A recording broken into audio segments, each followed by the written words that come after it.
All right, Craig from the Run Experience, giving you a lowdown on foam rollers. We have so many of these things. I'm gonna go through each and every one and tell you what I think. There are so many types of foam rollers out there, and I wanna say up front, the foam roller that's the best for you is the one that you're gonna use. But there are different applications, and first I wanna talk about rollers. Now, a lot of you guys probably started foam rolling with what was traditionally a foam roller, which was just a roll of foam. Maybe you have that blue or that white one. It's kind of mushy. Need to upgrade for sure, because this is what I consider to be the standard these days. It has a hard, this is from Triggerpoint.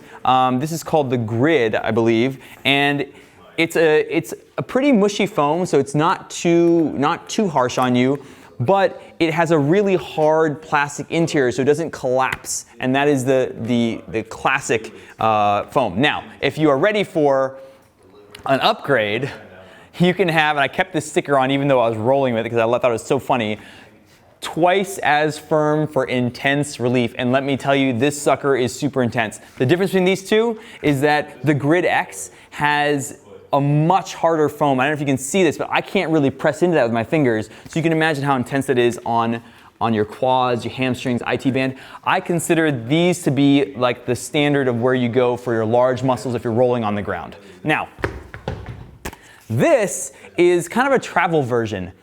I personally am not a huge fan of the small version of this. I think if you're gonna do this, you may as well go with a ball because there's a little bit more you can do with it. This, you're kind of balancing on it, all right? Now, in terms of rollers, this is from Mobility WOD. You can get it from rogue.com. It's called the Battlestar. Now, the Battlestar is, these are actually rollerblade wheels, and it's a little pretty pricey, but the rollerblade wheels are really intense, and they can get into, because they stick to your skin, so you can really get that myofascial sheerness that you really want with a roller, especially if you're going to like I do this with my lower calves and Achilles area, super, super intense, but also really, really effective. This is like kind of another option. I don't think you need this. This is so intense on your quads. I would prefer, and I do prefer the Triggerpoint roller to the bigger Battlestar. But different strokes, different folks. If you are able to use this, it is a very intense. If the Grid X was intense, this is triple or quadruple intense. All right. The Battlestar is from Mobility WOD.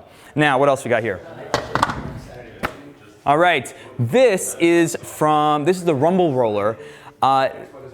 It looks like a torture device.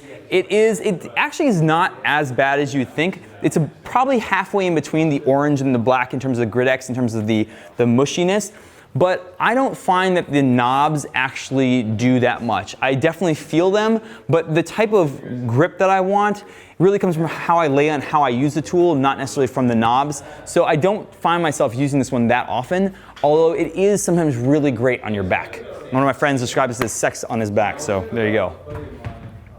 All right, this one is one of the foot rollers from Triggerpoint, but this is a kind of a move from a roller to something like a ball that you use on your foot. It's kind of somewhere in between.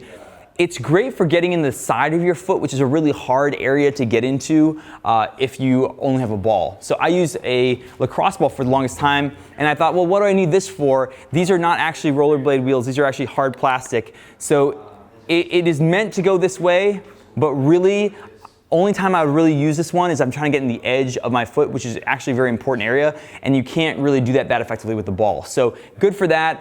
Not what I would consider to be an absolutely necessary one if you're looking at your arsenal.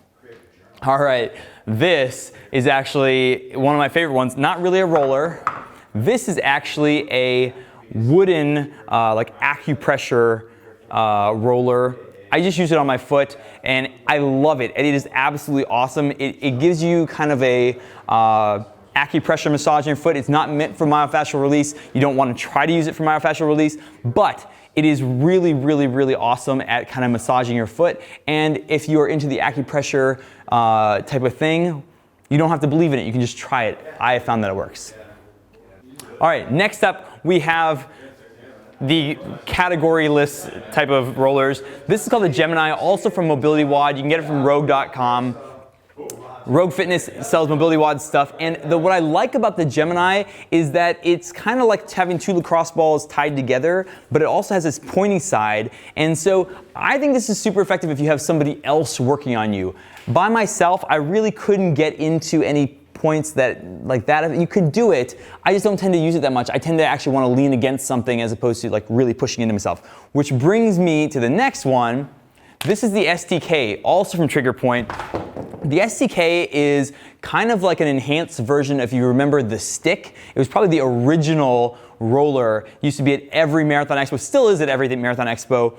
And what this is meant to do is actually kind of knead it out like you're rolling pizza dough. Personally, I think this is yesterday's technology. I don't really like using my muscles because I feel like I'm adding tension because I'm really pressing down at the same time trying to relax into that myofascial release. So not my favorite. Triggerpoint has so many different options. I don't think that this is necessarily the one that I would go to, but if you like that idea of rolling out your muscles, your quads, and you feel like that is what gets you into those areas, the thing that is nice about this is you can kind of maneuver it around and it's easier than trying to lie on something. So if you like that, this is a good tool. All right, guys, if you're gonna talk about rollers and foam rollers, the first place that we start often is the cheapest option. It's a lacrosse ball. This lacrosse ball happens to be created by yours truly. It is a Run Experience. I don't know if you can see that, but it's engraved. If you ever meet us out, we'll give one to you. A lacrosse ball, $2 to $3 on Amazon. Absolutely an essential piece of your arsenal. I carry one of these with me wherever I go. I never leave home without one of these in my suitcase. And the reason is you can lose them, you can give them to a friend, and they're very versatile. You can put two together, you kind of get what the Gemini is. Now, if you want, it is a pretty intense thing because it's a very hard rubber. If you want to go a little easier, that's where we get into some of the more specific toys. Now, Triggerpoint has an MB1. This is a small, it's same size. They've obviously taken something from the lacrosse ball. It is a very dense foam. Things I didn't like about this, lacrosse ball, when you roll across it, it doesn't deform at all. This, when you roll across it, you can't see it, but I can deform this with my hand, and with my body weight, it becomes no longer a ball. It becomes like a mushed item. I have to wait for it to come back. So this was not nearly my favorite, and the reason it wasn't my favorite is because of this one, the MB5. I love this one. The MB5 is, I think it came before the MB1, and it is everything that you want out of a ball, if you ask me, because it is big enough that you can get into these sheer areas in your psoas and your side. It is high enough off the ground that I can get my upper hamstrings without sitting on a chair. I can just sit on this thing, and I'm high enough off the ground that I can get enough leverage. Quads, it doesn't slip around. I will tell you the thing that I didn't buy is that these little layers of foam are different levels of denseness, and so they said something that you'd feel the difference in the kind of like fingers on you, like a masseuse. I didn't feel that at all, but it does not take away from that. This is one really useful tool. It's nice and light. If you're going to get one ball right now, I might go with 2 balls. Get a lacrosse ball, get one of these. All right. This is the Supernova. I've been using this for a long time until I found the MB5.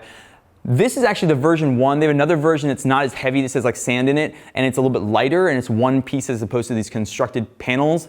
So the new version that they have, you get it from Rogue Fitness, is that the nice part is it's nice and sticky. I like that. I think, price point being where it is, I kind of like the MB5. It's nice and light. But this is also a good option because of the size. It really helps you get into those large muscles. All right.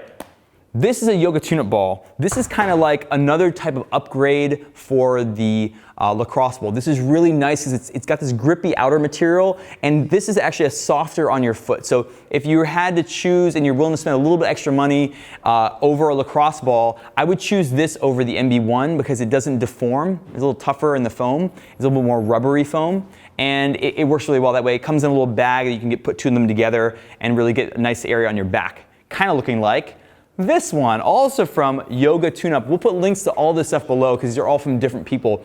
Yoga Tune-Up has different sizes. So here's a smaller size, here's the larger size. This is great, again, for like a portable foam roller that you can take with you. You put them together in this mesh sack, and you can roll on your back, you can roll on your quad, you take it out. Not quite as big as the MB5, so you can't necessarily use this on your hamstrings as well unless you're on an elevated surface like a chair. But that is the arsenal of balls. You really only need a couple of these guys. I love the lacrosse ball. I love the MB5. Supernovas are really great. I use that for years. But in general, one of these balls should be part of your arsenal, if not 2. All All right, guys, you definitely don't need this many foam rollers. You only need a couple of these, but you might think about getting one from each different category, and that'll help you get into different areas depending on what you want to do in trouble spots that you have. But none of this works if you don't actually put in the work, and we have tons of videos on our site around how to foam roll effectively, what to do where, when, and how to integrate it into your running, and really that's the most important part. Guys, if you like this video, let me know. I worked really hard rolling myself out so that you could figure out what was best for you. Hit the like button, let me know. And then of course, if you have any comments, hit me up in the comment section. I'm happy to answer any questions that you have. And of course, we have videos and reviews of shoes, accessories, how-to videos, everything you need around running coming at you each and every week. Hit the subscribe button. And of course, we have links to all this stuff. They all come from different places and different manufacturers. So we'll have links down below if you want to check any of it out. We'll see you next time.